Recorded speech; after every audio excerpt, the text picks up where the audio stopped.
Oh man, we gotta do a new intro for this. I've been like hesitant on this intro for 25 episodes. So this is now You need a accounting rebrand. high. This is now I want to have like background noises of kids in the hall and not actually the show kids in the hall, but like kids in the hall, like sneakers and lockers closing, like a PA. I was just like describing it or setting the stage for it. May I have your attention, please? May I have your attention, please? I repeat, may I have your attention, please? This is a public service announcement brought to you in part By Accounting High, the views and events expressed here are of the next generation of accounting and tech professionals leading this space. the events and suggestions are not to be taken lightly. Children should not partake in the listening Of this podcast, So without further ado, introducing the star of our show, Scott and Nikole. Anything else? Yeah, don't do drugs. we're gonna have a problem here. I also had the idea too. This is like me getting my ideas out before we even start. Of repackaging all of the topics that we've talked about, and then as they relate to different topics on episodes, and packaging those episodes as like classes. So then distributing them again and rebranding to Accounting High, and then presenting all those topics like together as a collection. What do you think? So, taking our episodes we already recorded and moving them over. I think we should re-record some of the beginning ones. We are. That leads us into today's. This is great. We're going to talk about pricing. We're going to go back to pricing because that is a topic that we've already talked about once, but now we're going to re-up. We're going to reprice this conversation. We're More talking about focused and repricing delivered. because once you priced, your job's not done. Once you price, your job has just started. Exactly. You just started the journey. That's like the first foot forward. Mixed tips on products featuring LiveFlow. Go to liveflow.io/sons. So we've got a LiveFlow user here on the line, Miss Nikole McKenzie of Momentum Accounting, and she's going to tell us what's so great about LiveFlow, what she loves about it. It changed the game for you a little bit. Yes, I love it. I'll tell you how I'm using LiveFlow and what I like about it. So I'm using it for a handful of different use cases. Automating month-end close, number one use case. So our process is that the bookkeeper or preparer goes in, does the month-end close. So if you have a prepaid schedule, the prepaid schedule ties the balance sheet. You can automate anything in the GL detail. You can automate AP aging, AR aging. So my goal with the workbooks is so that whoever the accounting manager reviewer is can go in there and review a month-end file in 15 minutes because the bookkeeper has done all the work and done their own self-check. So that's automation with an exclamation mark. Yes, it's pretty dope. Dope books. Dope books, okay. Dopebooks.com. Second use case. I built out a forecast in Google Sheets and the live data from No way. QBO comes in, right? The actuals. So I'm reviewing the accounting and we have to update something. You just literally hit the little button and it refreshes everything. So you can see the numbers change in front of you. That's true automation. We finally hacked it and did it. Like, it's so cool. Wow. You're a programmer. I'm actually a paying user, so I actually pay LiveFlow to use the product. Yeah. It's the truth in advertising and the truth in product feedback. Go to liveflow.io/sons. liveflow.io/sons. God damn it. I'm a little too high. I didn't think I was that high. It's okay, I'll carry the team today. Carry the This is the team. varsity. I'm on varsity. You're on the freshman team.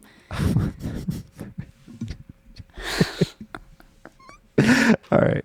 Check out my sweatshirt I got from OnPay. I like it. Juana So said that is the softest sweater or sweatshirt that she owns. On Pay fucking kills it with the swag, and they're not paying us to say any of this. I know. I I'm love saying it. If you send me for swag, I will truth. call you out on the show. And they got me a little succulent. I love it. Oh, the succulent. Oh, not to mention the chapstick at Accounting Web. Oh, that's a That sensible gift. I That's a good lived one. with. That was an On-Pay chapstick. And also those water bottles that were soft or like Oh, yeah, I got those. all rubber. There was no one Yeah. at their booth except for their swag. The swag was perfect. They nailed it. Shout out to Caitlin Sullivan. She knows how to pick the good swag. So let's get into it. I know it's been a while since we recorded, right? It's been about a Just the week. two of us. Yeah, we've had a couple interviews like last 2 weeks, have. and then we were off because it's conference season, and we're going to be at a conference next week in And I'm Vegas. going to be in Mexico for the whole month. Let's talk about this. Let's get into it. We're going to reprice our pricing conversation. Yeah. So I think I would say that probably most of our listeners have made the switch from hourly to fixed fee billing, value billing, subscription billing, whatever you want to call it. And so when we made that switch to hourly billing to fixed fee billing, on one side, it makes life really easier. I like to think of it as like the front end and the back end, right? Like on the back end, if you're billing by the hour, you have to go do collections and you have to deal with clients complaining about the fees. Now that we don't have to deal with collections anymore or deal with the clients arguing about the fees because we're not billing by the hour anymore, we have to move everything to the front end. So we're having those initial conversations with the clients and we're selling them and giving the price before we perform the services. And that's all fine and dandy. But the problem with that is as all of our clients, businesses are growing just like ours, we have to constantly be repricing them. And if you look at Momentum, we kind of took our eye off the ball for a couple of years, especially with COVID happening. So we're going through the whole process of looking at our entire portfolio of clients again and repricing everybody. So it is something that you have to build into your process, and it's something that you have to have someone on your team that specifically does this as part of the role. It's in their job They description. have to be comfortable doing it too. Yeah. And some people are very uncomfortable repricing. They're always worried about what's the worst that's going to happen, how many clients are going to leave. You know, that's the beginning phases. Once you get comfortable with it and you start doing it and you have a system in place and a process, like we did stuff across the board, like take a survey from your team and have them rank your clients and take the clients that are the D level or the poorly rated clients and jack their prices up first to start testing sensitivity among your larger, broader base. You don't have a whole ton of clients, so it's a much more customized approach for you. Yeah. But for somebody that has a lot of clients, that's a good way to do it. And then go up a level and test the repricing. This way you don't really piss off or annoy your really good clients. I've seen some really cool tactics lately from Brandon Hall. I know Jason Stats talks about it a lot too. And there's just all kinds of good information out there to start thinking about when you reprice your clients. Because I'm Yes. about to go through another round of repricing. Well, there's repricing. There's also checking with our clients. So we just did a first round of check-ins, and we started actually with our highest value clients first. And some of our clients that we've been hearing from the team that they're some indication that they need more, or there's an issue, or we onboarded them 3 or 4 months ago and we haven't checked in with them yet. So that's one thing we're incorporating more is that 3 to 4 month check-in to say, okay, here's what we sold you on. Now that we've onboarded you, got you cleaned up, got you at a good place, let's look at what services you're actually using and is there anything else that we can do for you? Because typically when you onboard a client, where they actually end up is much different than what they thought they needed. So there's that initial rescope, right, after 3 to 4 months in. And then from there, it's an ongoing, I would say, 6 months to no more than a year. But depending on the complexity and how fast the client is growing, Some you say should at least be 18 checking months. in with the client. What's that? Some say 18 months is the cycle to finally get into the groove and know everything that you're going to do with a client. Yeah. Maybe that's no, it because they takes a use long tax time. return years too, and that extends it a bit. Like if you're not dealing with a tax return, but you are, because you're preparing a lot of journal entries and closes Yeah. and things. So what for our process for this, basically what I did is I created a spreadsheet and said, okay, we have a master spreadsheet with all the monthly fees for all of our clients. So we just, anytime we get a new client, we put it on there. And so That went must be through, fun. decided, what's that? keeping up with a spreadsheet like that? Yeah, I yeah, the remember we master used to have client one. list. You should always have a master client list. God, I used to, but now we feel like the software is supposed to be doing it, and I don't even know where our sheet is. I used to love doing that. Yeah, I love it. Yeah, every time you add it, and then we get all of our clients. Anytime we're doing invoicing for a client, we make them do that because what we realize is like everything's in their head, and there's just no way to take over invoicing unless they have some sort of master billing sheet that says like how they get paid by each client, what the contract is. So we meet for each client and say, okay, this is the first client we want to attack. Meet with the team internally, go through what we're doing for them versus what's actually in scope. Hopefully the team, if something has come up during the course of the engagement that's out of scope, ideally the clients or the team is bringing that up to you. But sometimes we do find something sneaks in there, right? So we're meeting with the team. It's kind of like, okay, how much of it? Typically we know which clients are PITAs already, but get a feel for if the team likes working with that client. Look at what we're doing them, compare it to what's in scope. And then also looking for opportunities for upsell. So asking the team like, hey, we're not doing payroll for this client. Is there any indication that they would be interested in payroll? Recently we had a client that, actually a couple clients that were trying to do, one had his own, basically he was trying to project cash flow, but he didn't know how to communicate that to us. So he showed us the spreadsheet on the check-in call, and we're like, "Oh, you're looking for a cash flow forecast. We can do that for you." Mm-hmm. And so if you ever get the clients that are asking, well, we've productized a lot of this stuff. So if you've productized it and you know exactly what they need, then all of a sudden you convert their hazy image of my situation is very extra custom, and you can't treat me like all your other clients. And I think a lot of times, and the value of these check-in meetings, that they're separate than the team that's actually performing the services, because what happens is clients will ask the team for some specific piece of data. And rather than stepping back and saying, okay, why do you want that information? The team will just give it to them. And so when we have these, Ashley and I have the higher level calls where we say, okay, you're asking for this specific set of data. Like, what are you trying to do with it? Oh, I'm trying to track my profitability by department. Oh, okay. So like that gives a lot more insight of, okay, well, now we need to do a project where we go back to the beginning of the year and we reallocate all of your expenses to each department. And then we set up your gusto so the integration comes through, right? So in their head, they're trying to do all this stuff on a spreadsheet by themselves, not realizing that we can do that for them. And so if you don't have these, 50,000-foot view of like, what are you actually trying to do here? And you just give the client what they want, they're never going to get to their end goal. So regardless of if you're actually trying to upsell a client on something, you should still be having these check-in meetings with clients to make sure that they're happy. And they've been really good. After you check in with the team, you decide what the new price is that you want to propose to the client based on scope changes. Could be an increase in volume, could be that they want the financials earlier in the month. Could be that you want to add on services because whoever's doing their payroll sucks at it and you want to take it over. Okay. So on your spreadsheet, you add, here's what you want to upsell them to. Then you schedule the meeting with the client. Have the conversation with the client. See how things are going. Let's pause. Not everybody's going to have a spreadsheet. So let's just talk about at least how to identify the clients. So what are some practical ways to identify these? And do you do this custom one-to-one, or do you say, I'm going to take this service line and do this across the board? I don't know. I mean, I'm just... Ours is custom. I don't think your question was a little bit different, but on that same note, increasing your fees across the board, it is not, I don't think it's a good idea. It's not advisable. It's not advisable because you have some clients that already have great margin, they're great clients, and you're just going to piss those clients off. And then the clients that are at the very bottom that already are not paying enough, it's not going to actually get them to the point where they are paying enough.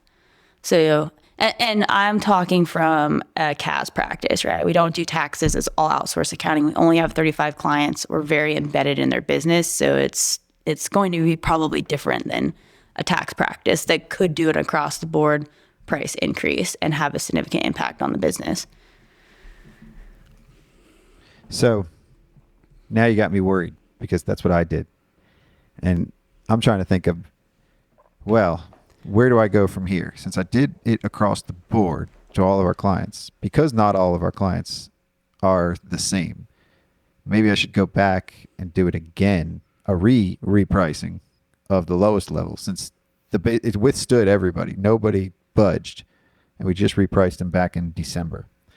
Should I go back and start looking at who are our D clients? Yeah, because theirs you should probably triple, quadruple versus the highest. Because we have paying capacity clients. problems right now, that's easier than trying to find a really good person to hire. Right. Oh, yeah. Trim No, our before you hire capacity. anyone, you should always go through this exercise and do it before you hire someone, not after you hire someone. Yeah. Because you're yeah, trying that's to a free good up idea. capacity and you want to optimize. Stay tuned. You want to Stay optimize the work that your team is doing. This is going to be our next project. What? Projects. Shout out to our next episode that's coming out today. Projects.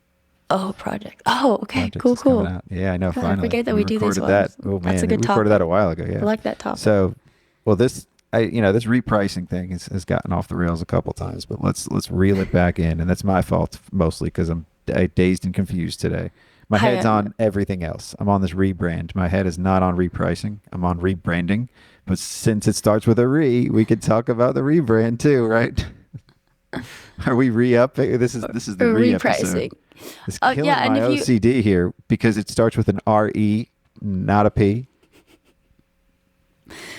If you want a good book on this, check out James Ashford's book, Untapped.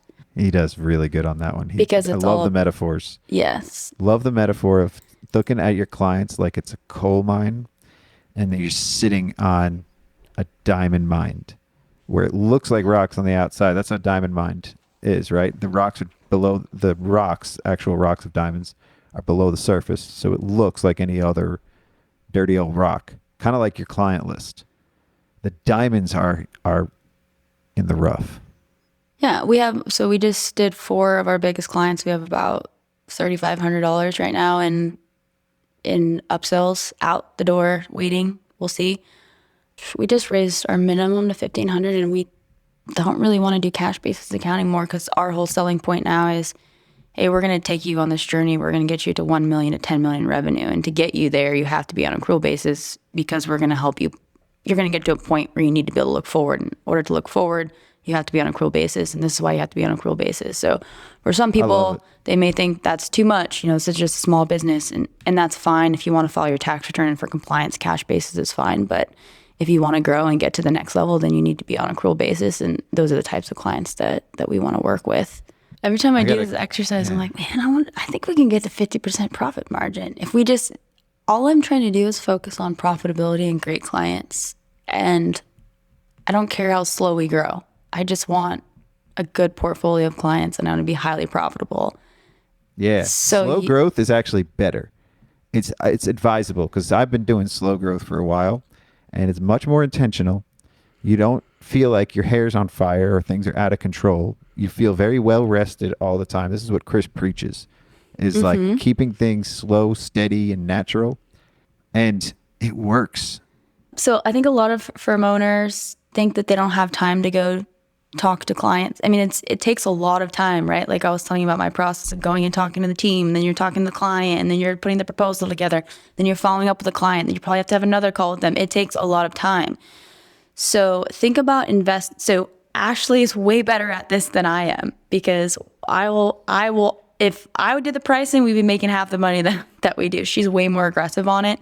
And it's probably because I'm the firm owner, right? I have more, it's a mindset change of, oh my God, we might lose this client or we might piss him off. And she doesn't have that. Yeah, I'm in the camp Ashley, but. Well, it's like when you go to the car dealership, right? You have the salesperson and they always have to go back into the other room and check. And so you can always pull that card. Whoever's talking to the client, say, oh, I got to go check with Scott and make sure.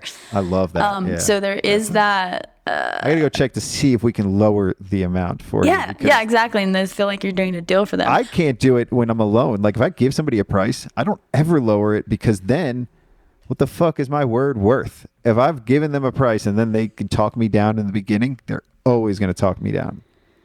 Right. And that's why the Go proposal is nice, which is what we use, because you can always go back to and say, well, we can't really lower the price unless we reduce the scope or change something here. You know, we move back your financial to the last of the month, or, you know, we take out bill pay or whatever it is. So you're not actually arguing on price, you're just arguing on scope.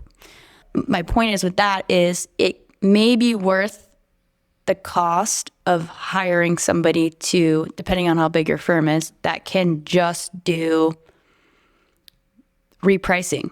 Because if you hire that person for, let's say, $10,000 a month, which would even be high, I'm sure you get someone for much less than that. For simple math, if someone costs $10,000 a month, but you think you can go capture more than $10,000 a month. Let's not oversimplify this. It's hard to find somebody like that. Like you were lucky to find Ashley because she was trained well from her prior firm too. But imagine, you know, I mean, I'm sure you can find somebody, but it's not that easy. Like how does one go about trying to find the employee that could manage those things? What is that job role called? Client success. Client success. Because I think, like I said, even if you're not repricing, you don't always want to be repricing clients when you check in with them, right? Because then they're never going to take your meeting. So there should be someone consistently checking with clients, making sure they're happy, giving feedback to the team, making sure you're adjusting, continually improving your services. Even if you're not charging more, you should still be adding more value over time. Going back to how do you find somebody like that? Is it a standard role? Like client success, I feel like I made up. Because when I say it, a lot of people don't. And when I say I made up, I feel like our industry is using it now, but hasn't traditionally. And maybe it comes from another industry that they ported it over. I mean, I do see Carbon using it in articles. I see it here and there, but that's because I use it too. Technology companies do that, right? You have an account manager or customer success person. And I think that because we're on subscription billing, right, our industry is beginning to look more like technology company. The problem is every industry is going to. A lot of firms don't have enough customers, or they don't think they have enough customers. So sometimes it's not always a full-time position. It may be a carved out piece of somebody else's position. But it does need to be in somebody's job description, and there does need to be a process for it. Ideally. I can't wait to have the Ron Baker episode where I talk about subscriptions. My mind is racing on the subscription economy. I love this. He's coming out with a new book in September about the subscription economy. And Blake wrote the foreword to the book. Oh, that's cool. I know. Isn't that awesome? I was just listening to Ron Baker. I've been listening. He just came up in the last 2 podcasts I have. I respect Ron Baker. I would just feel like everybody who interviews him does not question him on things. And I would love to just... I didn't even question him on things. Everyone's just like so starstruck. Can you be on part 2? Do you want to be on part 2 with Ron? Yes, I would love to ask him because, like I said, I respect him. I think he's done a lot for the industry. But there are just a lot of gaping holes in his theories that I would like to just question him on. I love it. I would appreciate to be on that episode because I would never challenge him. I even if I have strayed in my thinking, by the time I go back to hearing him, he reignites my passion for certain topics. Like I stopped tracking time, or I started tracking time, and now re-listening to my episode with him, I'm like, fuck, do I really even need to track time anymore? Like, am I really using this data? Is it that important? And I gotta go back to the reason why I tracked it and see how important that is, measuring profitability by client. Am I even doing that? And that's the whole, right, is, okay, if we're going to take away time tracking, what alternatives do we have then to make decisions about who are This is best? why you're not going to be on the episode, because I just want to talk about subscriptions. I don't want to talk about time again, ever. I was just listening to a pod. I just literally right before I talked to you, it's like Ron Baker, another one on subscription. But I saw his presentation of subscription at AICPA Engage last year. But it's funny because he uses Summit CPA Group as his example. Yeah, and they for track subscription. time. They track time, and they basically do pretty much what we do. So They're basically doing everything. maybe I'm already doing subscription. I don't know. We are already doing subscription. He needs to stop using them because they track time, and that is a dogma for him. Or that's like you're crossing the streams here. If you're going to use somebody as an example for one thing, they do have to embody everything else that you've been teaching your whole life. And if they don't, then what the fuck? Are you the charlatan? Is what I'm going to say. Well, he's Are you also, the he has to charlatan, keep sir? coming up with new stuff, right, to stay relevant. So I think it's a different spin on the same thing in a way. Oh, I want him to be the headmaster of Accounting High. I want him to be the professor and to teach everybody. I'm gonna approach him with this idea. For at Accounting High, I want him to be the lead professor or lead faculty. He's actually a perfect professor because professors are all theory. Yes. He's gonna be fucking perfect. And you know what's funny is I hate theory. That's the Our problem. school's curriculum, he is going to help write the school's curriculum of this. This is gonna be so dope. I'm gonna put together a syllabus for the year, and that's gonna keep me in line. I'm gonna be like a fucking student again. I do think about time tracking though, and I still think one day I could get away from it. I'm not ruling it out. I think that you definitely have to have you have to be around for a while. It's kind of like when you make that switch from hourly to fixed fee. When you're doing hourly, when you first start out, you have no idea how long things take. And then you switch to fixed fee and you're doing different things in different industries. And then as you start to niche and you start to learn, you figure out, you solidify all the services you ask, and you've done them for you solidified all the services that you do, you've done them for many years, and then it's really easy to turn that off. And I think that like we're just not quite there yet, but we could be in 2, 3, 4 years. I agree. It takes some patience and perspective. I don't know if we've done patience yet or perspective, but those are two great words that we should definitely dive into one day. If we can get focused and say that repricing itself. Repricing is fun though, because when you reprice, you have more money. You have so much more money. You're doing the same amount of work. Right? And it's the road to being more profitable. Where's your profitability? How about your numbers, Nikole? Yeah, last month I was at 40%. 40%? Mm-hmm. That's a good profitable firm right there. You've always been very high profitability. You didn't go through those ebbs and flows like me. Yeah, well, we've always grown slowly. Yeah. We've cycled out bad clients, and we've just really focused on, we're always checking in with the team on what clients they don't like. And because we're small, we have a good pulse on, even though we do track time, there's a lot of other indicators, like how many emails do clients send us, so we can tell which clients are PITAs and what take up a lot of resources. So what's your revenue per employee? I got our carbon practice excellence scorecard back today, and I have some interesting data. I am 83% a Magic Quadrant leader according to their data. Here's the thing. All of the KPIs, like when you're trying to do benchmarking, it's so subjective because it's like you're looking at gross profit margin. Who do you include in gross profit margin? When you're looking at net profit, does that include before or after owner salary? How much do you pay yourself? What's a full-time employee? What's a part-time employee? There's so many different nuances that can... So I've tried to boil that down, but what they do is they don't ask a lot of that stuff. They ask revenue per employee. They ask the easy ones. They don't go deep into all this for their survey or their KPI or metric. I know what you're talking about, because I always ask those questions too, and then nobody specifies. They just kind of say their margin, and I got those categories lined up differently now for when I ask, and I try to be specific. We can develop our own. The real question is what do you take home as the owner? Wages plus your salary. That's what I do when I create dashboards for my clients. I pull out all of their, if they pay rent for themselves, if their wages, their health insurance, their SEP contributions, their draws, and I say, here's everything that you took home. That's what they care about. Owner's discretion amount, and that's the margin that you use, and that's what I use across the board. Yeah. So I think you're right, but nobody really talks about margins. Even at most episodes when I ask people, they don't even want to talk about it because they're worried their employees are going to hear it. Yeah. And they're worried that anybody's going to hear it. So either they're worried that they made too much or that they didn't make enough, and they're shy. It's never just here's my fucking numbers. Like, That's like when I went to the mattress store and like the sales guy was like, yeah, you know, most people, the mattress is either too hard or too soft. They were like, no shit. fucking Goldilocks. That's you. You are Mrs. Goldilocks. I just gotta, that's what Mike calls me, Princess in the Pea. Princess in the Pea, yeah.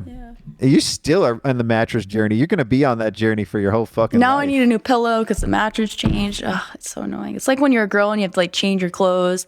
So you have to change your bra and like your underwear depending on what you're wearing. It's the whole thing. Yeah.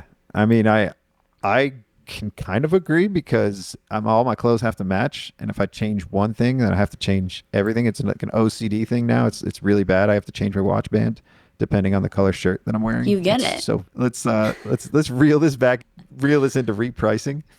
Cool. It's easier to sell to your existing clients than it is to new clients, to get new clients. Yes.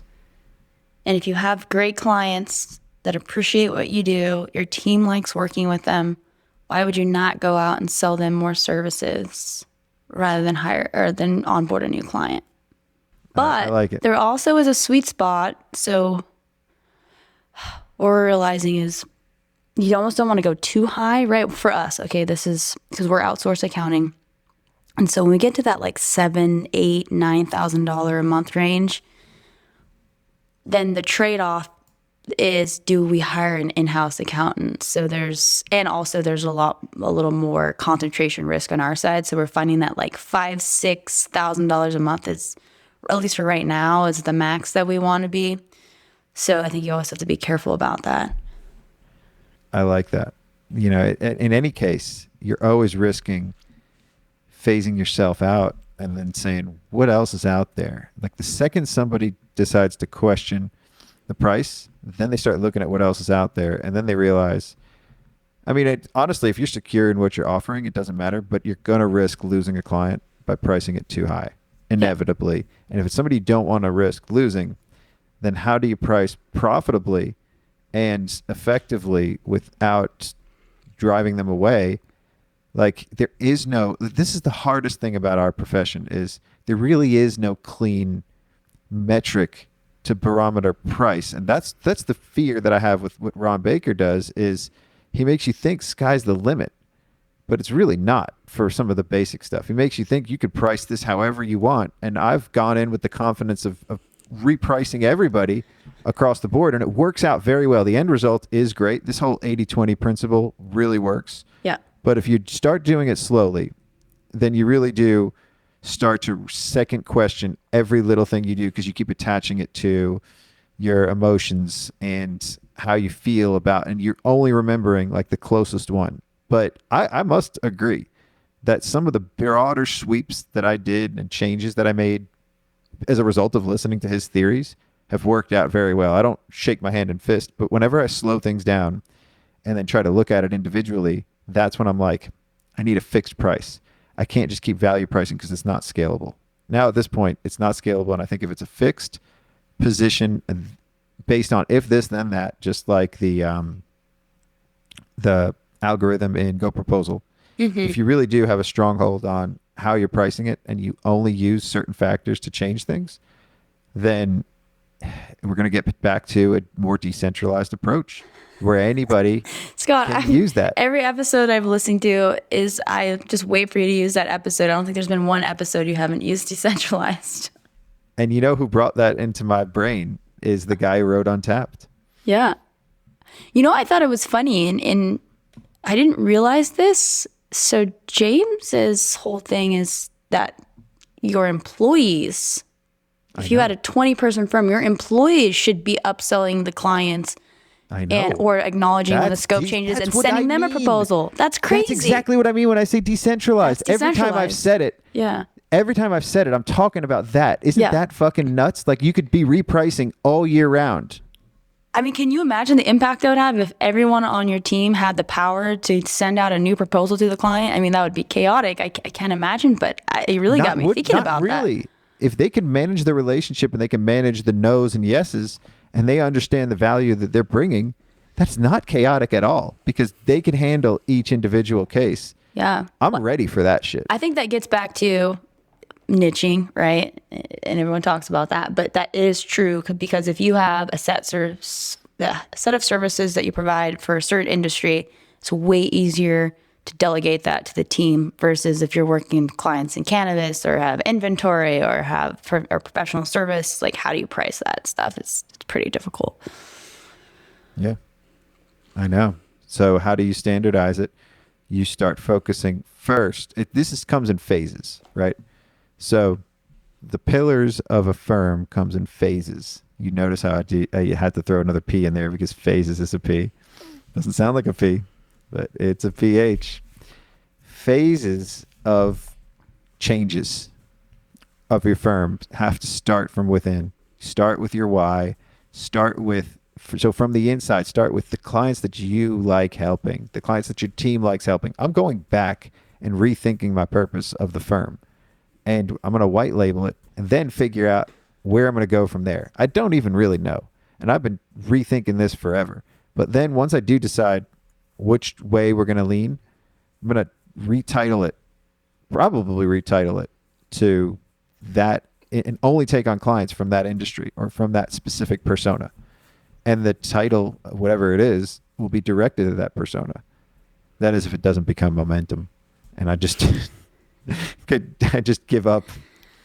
I don't know if I want to give up yet, though. Yeah, I think the problem is that you have a lot of different companies in different industries, and we're trying to be much more. So what we could do is carve out. You know what you could do? We could keep Paget, all the randoms, take out the best clients that are aligned with momentum, and we'll move those over to momentum, and we'll keep the others in Paget. Ooh, I like it. That's what Jeff would love. He suggested that already. Or you could sell those And off to everybody's another happy. Paget firm. Yeah, I could do that too. I think that's the ultimate goal. I would sell them off. I would segment it because that's what Shane just talked about in his episode, where he sold off groups of clients. Yeah, because we could look at your portfolio and say, okay, these 20, 50 clients have a lot of upside in terms of, let's look at the size, what services you're currently providing, what services you could provide, and then get an idea of how much more value you could pull out of them. Folks. Did you hear what Shane said about him and his business partner? No. Or they maybe. met each other on a podcast, and they. I missed that. Yeah, He was cool. I liked him. Oh yeah, he's awesome. So AJ's his business partner, and she had a podcast that was directed at. I forgot exactly what it was, but he was a guest on it, and then that was how they first met. She just found him, and that's. But they have created a pretty fucking powerful firm. They're going to be at over 3 million this year. I know. It sounded like he was like, what are you, 30 million in, I can't remember how many years. 3.9 million. No, but his goal 30. was to get to 30 million, I thought he said. His May have been in ultimate like goal 10 was- years or something. I think it was in 10 years. His goal was like 30 million. And then he because I was like, man, how come I didn't share my numbers? I got all those. Akron didn't believe me. But yeah, I mean, I had those goals, but I wasn't as ambitious. Those are pretty fucking ambitious goals that he's got there. Yeah, that but stressed me out. I was also thinking about pricing clients based on a percentage of their revenue. Why can't you work backwards from that? And say, this is how we do it across the board, and find the right percentage of whatever it is, and then you help a client grow. Well, I thought about that too, going back to the subscription pricing that Ron Baker's talking about. Like, you could do that as a way to price and say, hey, we're going to take a percentage of your revenue and you're going to get all of these things. I like that. Then you help them get to 1 million, and you want them to, because they're going to pay you more. And as they phase up and scale up, they hit certain milestones, and you already know which milestones they're going to hit and how you can help them. And if you created the right percentage, then you scale with them too across your entire client base. Right. I think there'd have to be like a max, because there's also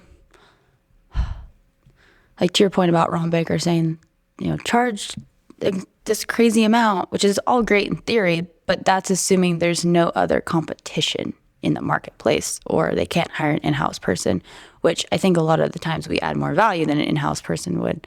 So that's how you sell it, and not everybody's going to say yes to that. Right. And that's getting, again, that takes experience. not It for takes everybody. building reputation. It takes having a niche. Prestige. Yes, prestige. And that's, Takes I think, having where we all that want to be. regal prestige. Yeah.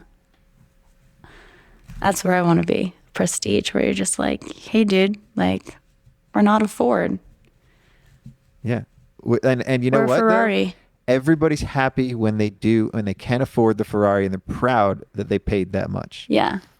The people who have the expensive cars love to parade that shit around. And think about it. The ones that can afford this premium offering, they're going to flaunt it around to their friends that can afford too. And the ones that can are going to take notice, and they're going to flock to you too. I wonder if there's a way. How could you do that with our services where they could parade the fact that they came to Momentum, and so they're paying Influencers. way more money? Influencers. Online, social. Influencers. That's how you start with it. You find the influencers of the industry, whatever industry it is. You take those influencers and have them flaunt how much they paid on a post or whatever it is. They could talk about that shit. And then the ones that follow them that are in that industry, that's just how it starts. That's like influencers is now the in way to market and promote, for me at least, I would think, like, only because I'm trying to sell that too, as far as ads go and everything else. But people aren't really searching for what they need these days. They're finding it, and it's handed to them, and it's told to them through Instagram. Instagram's going to be the hot market to hit for whatever it is too. I think there's a lot of power in Instagram. There's a lot of power in maybe TikTok to a degree. I'm not sure if I've understood that yet, but people are just delivered what they think, what they should think. We're told this based on the good algorithms. I love to be told what I should buy and think. If I'm not told, then I second guess and I question everything. I want somebody to tell me what I should do, because if I made up the decision, I don't think it's a good one. You don't trust yourself. They know best, right? I just don't put my head in there if I don't want to spend any money. But if I do, fuck, dude, definitely all those feeds know best, and they know me best. So I think that's the way to market to the future generation of clients, the Gen Zers. So, the ones. Okay, so we need to find influencers in the industry that we want to work with. Yes. Okay, so I'm on That's the right one track. of them. That's one of the ways. The influencers and the software. You got to get connected with the software of that industry, because they attract the best clients too. So, for us, whatever industry it is, we look at, like, because I've been looking at the therapy thing, the group practices, they use Therapy Notes and Theranest. Those are the two, and they integrate pretty well, but you don't really need the integration. Actually, the integrations fucking suck for both of them. But we know the software. We know how it works. We know what we need. And if we could align with one of those, it doesn't have to be that. It can be any industry. But you look at the software, start with the directory of like Xero and QuickBooks apps, and find which of the softwares in your industry are really popular, a lot of people are using. Then start looking at the broader market, and then start looking at what kind of content those softwares are putting out, and try to align with them. And and getting find the immersed. right I think person. networking in that industry, going to those conferences. So my idea for the next podcast is going to be the podcast for that industry, but I want to partner with one of the premium influencers or somebody that's a thought leader. And it might not be the first person I find, but the next one or the next one, and then find somebody that would be a good podcast partner. And this could even be for the merged Momentum brand too. And then you have somebody that's from that industry that's already speaking to people in that industry, and then you also become a finance authority or somebody that could bring value. You got to be able to add value. And then you slowly grow an audience, and then you charge those premium prices, and that's the fucking ticket out of here. Yeah, that's what we're doing right now. We just were on a podcast of a lady that's pretty well known in the agency space. So she's forming a kind of like inner circle of professional service providers that will work with agencies, and then we're going to refer back and forth to each other. So what kind of agencies? Marketing agencies, digital agencies, creative agencies, whatever you want to call them. Yeah, so you can follow Jody's lead on that too. Yeah, no, it's they funny. Like to spend that money. It's funny how you kind of like, well, I think because we offer the same services, right? You end up in the same spot. You start to realize what clients are the most profitable also why I think and ideal and like are growing quickly. And so it was like, because I've always been full outsourced accounting, that's always what I've liked doing, and I haven't done taxes. That's just where the path took me, and it just happened to be that that other firms that look like ours are also on that same path. Yeah, once you start getting exposed to the ones that are like you. Well, because even the group practices, they're very much like professional services that was a traditionally speaking a market with just a bunch of solo practitioners that nobody wanted to work with because they cloud it. But then the ones that are operating virtually and meeting with clients and scaling to a large degree are doing things very similar to us. So they're hiring people that are solo practitioners that didn't want to grow or didn't want to sell or do anything. And then they become part of their firm and their larger firm. They're meeting with clients virtually. They're operating in multiple states. They're managing outsourced teams of people that are working from home. And their margins are pretty good. What's the new niche you're going after as therapists? How did you choose that one? Because we had a few already that were doing very well.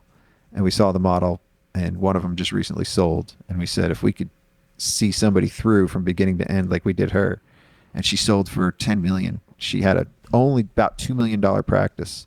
Wow. Now, it wasn't full 10 cash. She got 5 cash. She wasn't even quite at 2 million yet. She got 5 cash, and then she got a 5 times multiplier. Another 5 million in stock or equity options in the company that bought her, and they're expanding nationwide. They're buying up these group practices. Okay, so these are group practices where she owns it, but she has therapists that work for her. Yeah, but it's pretty localized for her. She didn't know. She had some virtual, but not that much. It's just a large enough practice. And this private equity money is big. People who have problems will keep coming back. Yeah. Recurring revenue, man. It's recurring revenue. Everybody comes back, and as long as they, but it's all the problems that we have. It's all the hiring the right people, finding the right people that you could scale with, and keeping up with the systems and constantly reviewing. I mean, for them, pricing is easier, I think, to a degree. Yeah. Because the market kind of dictates that, and insurance.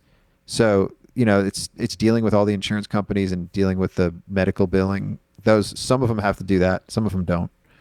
But yeah, I mean, it's pretty. And they're all doing getting to the point where they can do everything online now. So there's no need for a physical location. They can find more people. They can market in different ways. So somebody just found us through My Growbots marketing, and they were ready to pay us $5,000 a month. Like, whoa, okay, wait. How long you started using Growbots last year, right? No, earlier this year. Okay, so tell me about that. Ooh, yeah, I mean that's a whole nother conversation. We could table that and talk about later. But it's yeah, I mean we got no good leads out of it except for this one that we just got recently. All you need is one. All you need is one to prove the model and to start making it more focused. And so they're in Santa Monica. They've got 5 locations they operate out of. They have employees in 5 different states, and then they have 3 states that they report to. They're on Gusto already. They're on QuickBooks Online. We've been getting some pretty good leads lately that I've had to, like this one I'm slow playing because they're not in a huge rush, but somebody marketed to them that they were supposed to be like super experts and they're just undelivered. They're over-promised, under-delivered. So they've lost trust in them. What industry? It's like group psychiatry. Oh, you got it. I love when those like perfect clients come in. It's so exciting. Yeah, they find you, but I haven't really been making that much of an effort. And it could be any industry, but it's all you have to do is be a face on there. Nobody claims ownership of that. Even if Jody's already got creatives, I love the idea of creatives because I'm a fucking creative at heart. I'm about to meet with Madeline Pratt. She does the Fearless Foundry. Mm-hmm. I'm going to start meeting with some of these creative agencies because I need to do a rebrand. Oh, nice. Do you do the work for the client that did your rebrand? No, they weren't a client. But they could be. Did you try and sell them? No, they're more of a boutique, kind of just a couple people. I want to be able to work with my clients too. What's that? I want to be able to use their services too. I love that. It's not really bartering, but you always know you're going to get taken care of whenever you use a client. Yeah, I stay away from bartering. Did that before. Yeah. With a gym. Yep. I've heard the horror story. So cool. You've got a good repricing success story that I mean, we're already like, I don't know where this episode went or where we're going with it, but I thought it was good conversation to say the least. So my me having COVID is your equivalent of being high. All right. That's a call. That's your call, not mine. That's you saying it, not me. I feel like I'm sharp enough today, but I am a little. No, you're spacey. sharp. Sharper than me. Sharp enough. So we'll take this away with, you did take a client from 500 to how many 1,000 per month? Did they pay you 20,000? Oh gosh, yeah, that's way more than that client's hopefully going to sell pretty soon, and then we're going to have to basically reset everything because they've got to pay us between 20 and 25 a month. But that's my question for Ron Baker is like, there's no way in hell we would have known. I mean, it's constantly changing, and you're getting more embedded in the business, and you're helping more, you're providing more value. Of course, they're going to continue to pay you more over time, and your role has changed. So It's highly customized, though. highly customized, yeah. So it's a different. It'll be interesting to see what happens when that client goes away, because it's definitely going to change the firm dynamic, right? Because it's never good to have a client that big, but they've been profitable for us for a while, and things are going to change soon. Fortunately, that's going to go away, but we'll hopefully find another half of that whale. So how are you? soon. What's your monthly recurring revenue number right now? Because you do it's some project work too. and stuff. Between What's your 85 and recurring? 90, actually between 85 and 100 right now, depending. You know what we've been That's- doing? That's ours too. We've been, We have more clients, but mine's at 85. Like if I had to give you a number right off the top of my head, it's about 85. yeah, it's about 85. And then we have like special stuff that comes up every month. Since we've been doing, we got hired a compliance contractor, and we just been doing the state registrations for $500 a pop. We made like told you. four I grand told you extra to last do month. that. I'm like, dude, I'm into Yeah. this. I'm telling you, man, this kind of stuff is good, easy pickings. All this compliance stuff that we do, like that's how we get all the extra. Like I told you, I got 85 monthly recurring. We're still at 1.5 million because we always do these one-off things. Yeah, Like- no, the compliance stuff, the people hate on compliance, but it's also what Compliance clients never is going away. It's never going away. and people are willing to pay for this. Even I hate dealing with state registration stuff. It's so annoying. So people are willing to pay. They probably pay $1,000 for it. Yeah. Oh, we're gonna hire your friend. I got to sign the paperwork, but we're gonna hire her just to do the tax return reviews. For what? Oh, Anisha? Anisha, yeah. Oh, cool. I'm glad that worked out. I forgot about that. I mean, she's gonna be contractor, but that's what we need. Yeah, no, that's perfect. She's awesome. Yeah, it sounds like it. Chris likes her. Cool. All right. Well, I don't know what's the title of this episode. I can't title it Nick's Tips on Repricing because it starts with an R. I'm sorry. This is OCD City for me. I might need to just call this a accounting high update, a rebrand update, like just. Well, maybe this will be our announcement. first episode that doesn't have to be a P. Yeah, I mean, it's. Promotion. We got promoted. Yeah, we already did promotions. No, promoted. We got haven't really promoted did that. from junior high to high school. Yeah, we did. We're going to high school. Nicole, we got to figure out what we're going to call this next thing that we do because Nick's Tips has evolved. And whatever it is, people are going to like it, but I don't know what the next phase of this is. It could still be Nick's Tips in high school. Or it's something else to be continued. We never come up with it on the spot anyway. Accounting High came up by accident. And it's there. Now we got to find something that really is made to fit within this high school theme, right? Nick's Tips fit because it was just you. Now we have to find out where you fit into this high school umbrella. I think we should make the title of the episodes more descriptive of what we actually talk about, because whenever I listen to podcasts, I just scroll through and I choose the topics that I like. Yeah. And ours are pretty good because we do talk about the topics and we do keep them focused. But the Sometimes. title really has to, I know, but we do a pretty fucking good job. I think from the start, we were focused on this is going to be one topic, and it's a topic that relates to running a firm. It just so happens to be a word that starts with P. So we don't have to be pigeonholed into all these preposterous platform personas that we're creating. I'm trying to be Kenji there. As much as he makes fun of it, he loves it more than anybody. He has loved this ride that we've been on with the P's. Yeah, he admitted that listening to us is his guilty pleasure.